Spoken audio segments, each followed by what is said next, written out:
Good morning, everyone. Let me start with a question. Can you think of that 15, 20, 30 minutes of your time where you feel the most frustrated right in the morning? I'm sure it's going to be that one traffic jam in the morning that just ruins your day. Well, mobility and travel isn't something that are just designed normally. These are things which are planned and designed very carefully. However, that brings me to another question, that is, how far mobility and travel have been seamlessly integrated in our system. Well, that brings me to one of my favorite words from the Bhagavad Gita, that is chapter 3, verse number 21 22. When we talk about the maintenance of the world, we must take into consideration the welfare of the people. We talk about designing the future, we talk about hyperloops, we talk about AI grids, we talk about elastic transit, we talk about high flying cars flying across the stratosphere, we talk about bullet trains, but at the cost of destroying an entire forest or something which can be only feasible for the rich and the billionaires to do, destroying an entire ecosystem for that bullet fast train. Well, that's not really a sustainable way of living. That's just not going to give us a solution. Rather, it's going to create another problem for us. We talk about VRs, we talk about zooming into a meeting, but do we actually leave out the physical presence and negotiate it? What if the Wi-Fi signal drops and you are trying to give a cool speech and suddenly your legs don't appear in the conversation? Well, that's not the kind of mobility, that's not the kind of design we look forward to in the future. The 15-minute city concept, where your favorite park, your favorite eatery, your doctors, your hospital, your school is within an easy and approachable radius. Well, that's what we are talking about today, where travel seems to be a choice and not a chore for day to day commuting. While designing the future, we are talking about three important things.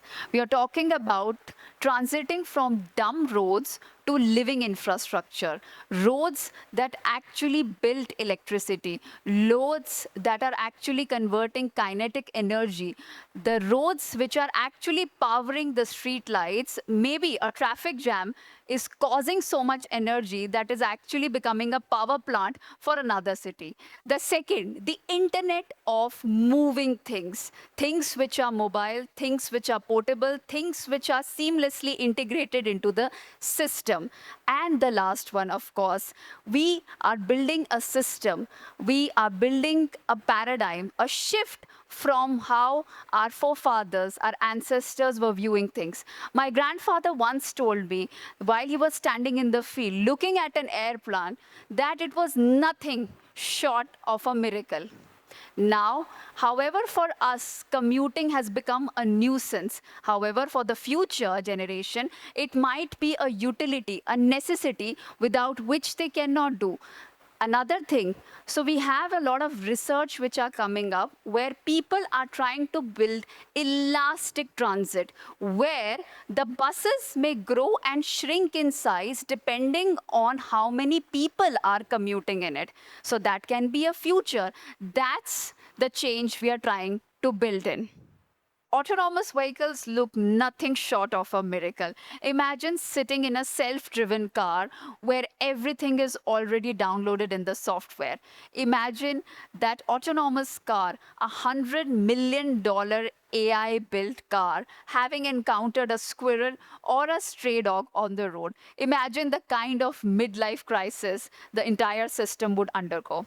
Well, that brings me to another aspect of the three important pillars of future and mobility. The number one, of course, is sustainability. Sustainability, the most used and abused word so far in the recent times. Well, sustainability not just only means reducing the carbon footprints or does not mean reducing pollution. Sustainability not just means building better engines or faster designs. Sustainability means reclaiming our time.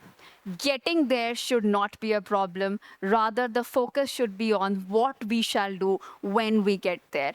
The second, of course, is accessibility.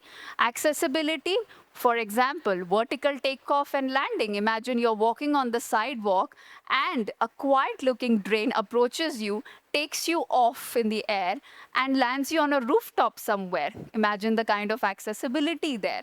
So, these things are definitely going to take us forward. Another episode where you can imagine, being stuck in a traffic and how much you feel like cribbing about it. Imagine a scenario where you never have to get stuck in traffic, and that the cars negotiate within themselves at different intersection as to where they can move forward without actually tapping the brake. So, with that, I come to the conclusion of my viewpoint. The future of mobility isn't in the destination that we are reaching and approaching towards. It's actually like a canvas what we are designing and painting today. So, next time you are stuck in a traffic jam, instead of cribbing about it, find a way, design a way and program a way to solve the problem rather than crib about it, because future isn't just something that is hanging in there. It's something which we are designing every single day with the choices that we are making, with the actions that we are taking. So having discussed about all the aspect of autonomy, intelligence, sustainability, the third dimension, I think we all agree that there needs to be a paradigm shift in the entire spectrum of how we look and envision our future. With the end, I would like to conclude by saying, Loka samasta sukhino bhavanti. Let there be welfare in thoughts, action, and speech wherever we go. Thank you.